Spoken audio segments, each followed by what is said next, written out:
ये कहानी है हरिपुर की, जहाँ मालिनी अपने बेटे और बहू के साथ रहती थी। जब मालिनी ने अपने बेटे नितिन का विवाह प्रिया के साथ करा था, फिर बहुत खुश थी। बहुत ही अरमानों के साथ मालिनी अपनी बहू को लेकर आई थी और प्रिया भी बहुत अच्छी लड़की थी। उसने अपने सास ससुर को ही माँ बाप मान लिया था और वो अपने माँ बाप से भी ज्यादा प्यार अपने सास ससुर को करती थी। वे अपने सास का बहुत ध्यान रखती थी। पहले घर का पूरा काम करती थी, फिर ऑफिस जाती थी, फिर ऑफिस से आकर काम करती थी। एक दिन प्रिया के सास ससुर आपस में बात करते हैं। मालिनी अपने पति से कहती है, अजी सुनते हो, हमारी तो भाग्य खुल गए जो हमें प्रिया जैसी इतनी सुशील लड़की मिली। वो भी इतनी समझदार है, हमारा इतना ध्यान रखती है, हमें अपने माँ बाप से ज्यादा इज्जत और प्यार करती है। और क्या चाहिए हमें? बस मेरी तो अब ऊपर वाले से एक ही दरख्वास्त है कि जल्दी से मेरी प्रिया की गोद भर दे और मेरे घर में बच्चों की किलकारी गूंजने लगे। बस मुझे और कुछ नहीं चाहिए। भगवान ने मेरी सारी इच्छाएं पूरी कर दी है। नहीं तो आजकल तो देखा है ना, लड़कियां आकर सास ससुर को कुछ भी नहीं समझती और तो और सास ससुर को घर से निकाल भी देती है। लेकिन हमारी प्रिया ऐसी नहीं है। तुम बिल्कुल सही कह रही हो। तुम्हें याद है ना, मेरा वो दोस्त राकेश, उसकी बेटे बहू ने उसे और उसकी पत्नी को घर से निकाल दिया। उसकी दुर्दशा देखकर मेरा तो मन घबरा रहा था, लेकिन हमने जरूर अच्छे कर्म किए हैं, तभी तो हमारी बेटे बहू हमारा इतना ध्यान रखते हैं। बस अब तुम्हारी बात सच हो जाए, हमारे घर का चिराग आ जाएगा, फिर हमें कुछ नहीं चाहिए। जीवन सफल हो गया हमारा प्रिया जैसी बहू पाकर। मालिनी और उसका पति बहुत खुश होते हैं। प्रिया भी बहुत खुश होती है। एक दिन प्रिया को खाना बनाते बनाते सर चकरा जाता है और वो बेहोश हो जाती है। मालिनी जल्दी से जाकर डॉक्टर को बुला कर लाती है। फिर डॉक्टर उन्हें बोलती है, मुबारक हो, तुम्हारी बहू माँ बनने वाली है, बहुत बहुत बधाई हो। आप सच कह रही है डॉक्टर, आपका बहुत बहुत धन्यवाद। मैं तो बहुत खुश हूँ ये खबर सुनकर। जल्दी से 1200 रुपए निकाल कर डॉक्टर को दे देती है और फिर प्रिया की नजर भी उतार देती है। मालिनी बहुत खुश होती है। वे जल्दी से जाकर यह खुशखबरी अपने पति को सुनाती है और बेटे को भी बताती है। सब लोग बहुत खुश होते हैं। प्रिया भी ये सुनकर बहुत खुश होती है। मालिनी अपनी बहू से कोई भी काम नहीं कराती, बस उसे आराम करने को कहती है। एक दिन प्रिया बाथरूम में नहाने जाती है। जमीन पर पानी होने के कारण उसका बाथरूम में पैर फिसल गया और उसका मिसकैरेज हो जाता है। फिर पूरे घर में मातम सा छा जाता है। प्रिया भी बहुत उदास हो जाती है। उसका किसी चीज में मन नहीं लगता। एक दिन मालिनी अपनी बहू प्रिया से कहती है, बेटा प्रिया, तू किसी बात की चिंता मत कर, मैं हूं ना तेरे साथ। कुछ महीनों बाद हमारे घर में फिर से किलकारी गूंजेगी, दोबारा खुशियां आ जाएंगी। तू अपना मन छोटा मत कर और तेरी जैसी प्यारी लड़की के साथ कभी कुछ गलत नहीं हो सकता। तुझे उदास देखकर हम भी बहुत उदास रहते हैं बेटा, तू बस सपना खुश रहा कर। आप बिल्कुल सही कह रही है मम्मी जी, मैं भी आप लोगों को उदास देखकर बहुत दुखी होती हूँ। मैं अपना पूरा ध्यान रखूंगी और आपसे मैं कभी उदास नहीं रहूंगी। और क्या हुआ अगर हमारी अभी खुशियाँ अधूरी रह गई? कुछ समय बाद दोबारा से हमारे घर में खुशियाँ आ जाएगी।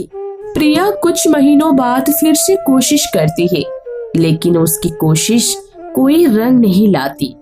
फिर प्रिया डॉक्टर को दिखाती है तो डॉक्टर उसे कहती है, हमें माफ करना प्रिया, पर तुम कभी माँ नहीं बन सकती। तुम्हारी बच्चेदानी पूरी तरह से डैमेज हो चुकी है, जिस कारण तुम कभी माँ नहीं बन सकती। आप क्या कह रही हैं डॉक्टर? ऐसा नहीं हो सकता। पूरे परिवार की उम्मीद मुझसे ही है। घर लोग सब सदमे में आ जाएंगे। यही खबर सुनकर आप ऐसा मत बोले। कोई तो चारा होगा जिससे मेरे घर में खुशी आ सके। मैं माँ बनना चाहती हूँ डॉक्टर। मेरी मम्मी पापा बच्चे की राह देख रहे हैं कि मैं कब उन्हें खुशियाँ दूंगी, कब उन्हें गुड न्यूज दूंगी। कुछ तो इलाज होगा ना जिसे मैं भी माँ बन सकूं। प्रिया, आजकल बहुत सी टेक्निक्स आ चुकी है। IVF एक ऐसी टेक्निक है जिससे कोई भी लड़की माँ बन सकती है। मैं तुम्हें प्रोसेस समझा दूंगी। उसे 90% चांसेस है तुम्हारी माँ बनने की। बाकी हम पूरी कोशिश करेंगे। आप एक बार घर पर बात कर लो, फिर हम आपका ट्रीटमेंट शुरू कर देंगे। प्रिया का IVF ट्रीटमेंट शुरू हो जाता है। 2 सिटिंग के बाद भी प्रिया माँ नहीं बन पाती। प्रिया भी बुरी तरह से टूट जाती है। फिर वह डॉक्टर से कहती है, डॉक्टर अब क्या होगा? IVF प्रोसेस भी किसी काम नहीं आया। मैं अभी माँ नहीं बन पाऊंगी क्या? मेरे मम्मी पापा मेरे बच्चे का बेसब्री से इंतजार कर रहे हैं। और कोई तरीका होगा डॉक्टर जिससे मैं माँ बन सकूं? कुछ तो बोलो डॉक्टर। बस एक तरीका और है, सरोगेसी का, जिससे तुम माँ बन सकती हो, जिसमें तुम्हें एक ऐसी औरत की तलाश करनी होगी जो तुम्हारे बच्चे को अपनी कोख में रख सके। बस यही एक तरीका है जिससे तुम माँ बन सकती हो। बच्चा तुम्हारा ही होगा, बट किसी और की कोख में पलेगा। प्रिया और उसका पति एक ऐसी औरत की तलाश शुरू कर देते हैं जिससे वे माँ बन सके, जो उनके बच्चे को अपनी कोख में पाल सके। लेकिन उन्हें ऐसी कोई औरत नहीं मिलती। फिर जब मालिनी को इस बात का पता चलता है, फिर मालिनी कहती है, प्रिया बेटा तू चिंता मत कर, मैं हूँ ना, मैं तेरी हर मुसीबत को खत्म कर दूंगी, क्योंकि मैं अब तुझे और टूटता नहीं देख सकती हूँ। तुझे एक ऐसी औरत की जरूरत है ना जो तेरी बच्चे को अपनी कोख में रखे, तो वे औरत मैं बनूंगी। मैं तेरे बच्चे को अपनी कोख में रखूंगी और उसे पालूंगी। मैं जानती हूँ मेरी उम्र ज्यादा है और बहुत रिस्क होगा इसमें मेरी जान को, पर मैं तेरे लिए हर खतरे को झेल सकती हूँ। आप सच कह रही हैं मम्मी जी, आप मेरी बच्ची को अपनी कोख में रखेंगी। पर माँ, आपकी उम्र को देखते हुए क्या आप ये दर्द सहन कर पाएगी?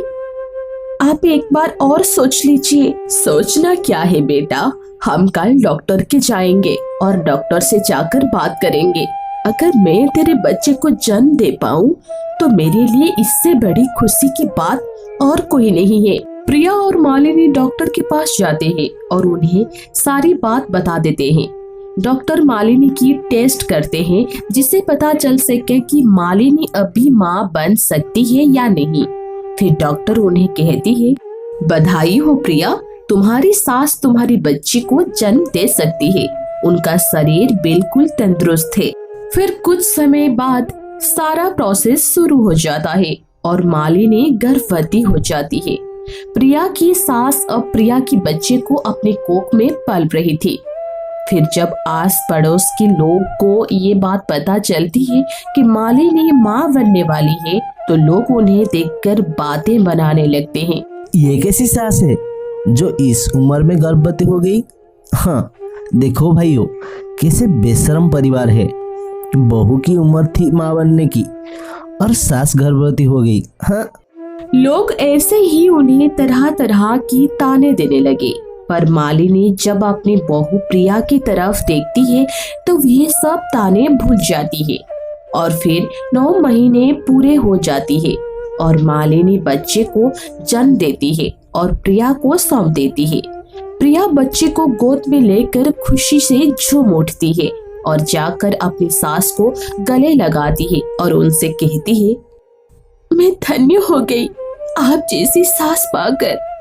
आज आप ही के कारण मुझे माँ बनने का सुख मिला।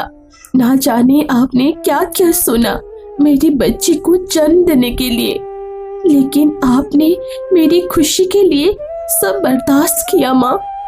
मैं कभी नहीं भूल पाऊंगी कि आपने मुझे सगी माँ से भी ज्यादा प्यार दिया है। आज इतनी बड़ी खुशी मुझे आपसे ही मिली है, जो शायद मेरी माँ भी मुझे नहीं दे पाती। बहुत बहुत धन्यवाद माँ जी।